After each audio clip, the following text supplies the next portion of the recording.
Length of polar subtangent आणि polar subnormal बघू.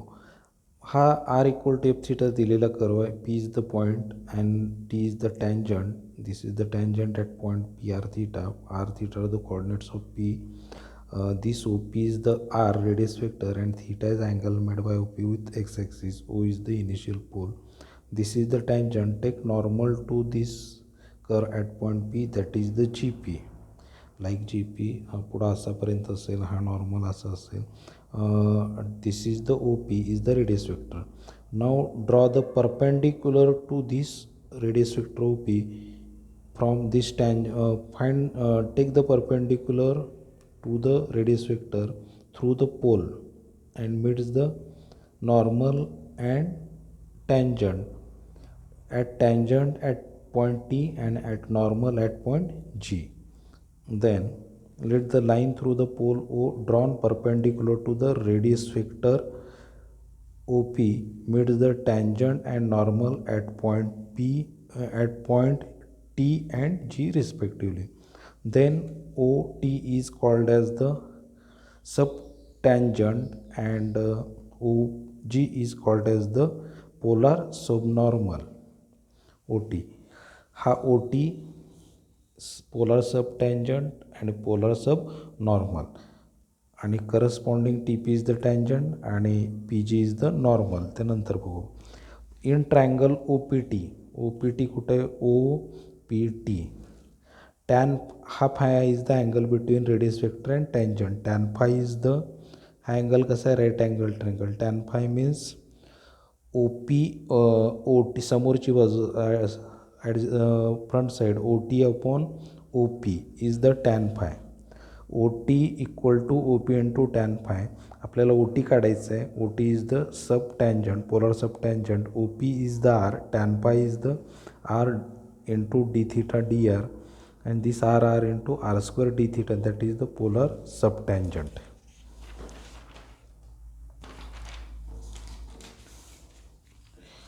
आता पोलर सबनॉर्मल काय? ओ जी आहे. पोलर सबनॉर्मल ओ जी म्हणजे ओ जी इथं in triangle O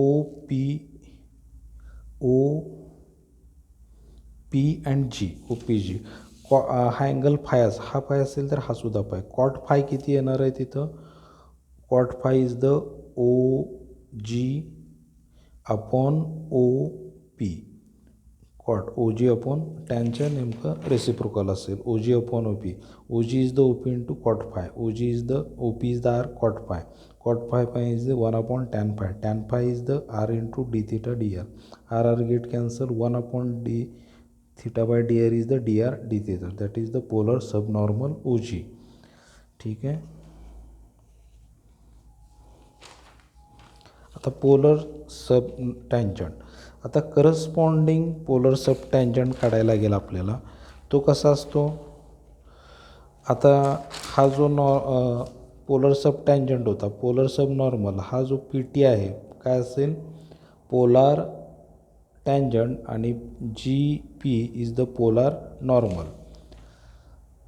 the length of the polar tangent and polar subnormal काढायचे आपल्याला. पोलर नॉर्मल काढायचे. ठीक आहे. From the figure O P T length of polar P T काढायची आपल्याला. ही P T. Phi is the angle between O P and P T. Cos phi काय येईल? कॉस फाय हा राईट अँगल असेल. Cos phi is the O P upon P T.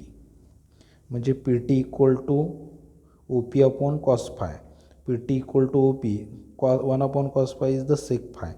Length of polar tangent is the P T and P T is the R into sec. Sec means under square root sec square phi. Sec square phi means 1 plus tan square phi. Tan फायची किंमत किती आहे? R into D theta by D R bracket square. R into 1 plus R square D theta D R square. That is the length of polar tangent.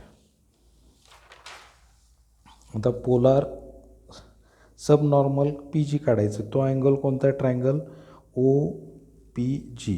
This is the P O G is the right angle and phi is the angle between G P G O.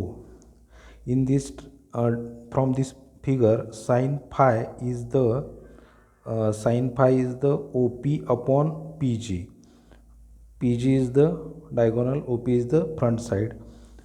Sin phi equal to OP upon PG, that is PG equal to OP upon sin phi. Sin phi is the 1 upon sin phi is the cosec phi, and cosec pi is the under square root cosec square of phi, and cosec square of phi is the 1 plus cot square of phi, that is the PG equal to OP into 1 plus cot square phi, that is OP is the R 1 plus cot phi, cot is the 1 upon tan, cot square is the 1 upon tan square phi, that is R into under square root 1 plus 1 upon tan phi ची व्हॅल्यू R d theta upon dr bracket square. हा R आत पाठवला single, square रूटमध्ये गेल्यानंतर square होईल R square plus R square upon R square D theta by D R square, R square plus this R square D theta by D R square 1 upon आहे, हे काय होईल D R D theta bracket square, P G equal to R square plus D R D theta bracket square, that is the length of polar normal P G, that is the under square root R square plus D R by D theta bracket square. या लेक्चरमध्ये length of polar subtangent, length of polar subnormal, length of polar tangent, length of polar normal या 4 गोष्टी बघितल्या. याच्यावरची examples आपण next लेक्चरला बघू.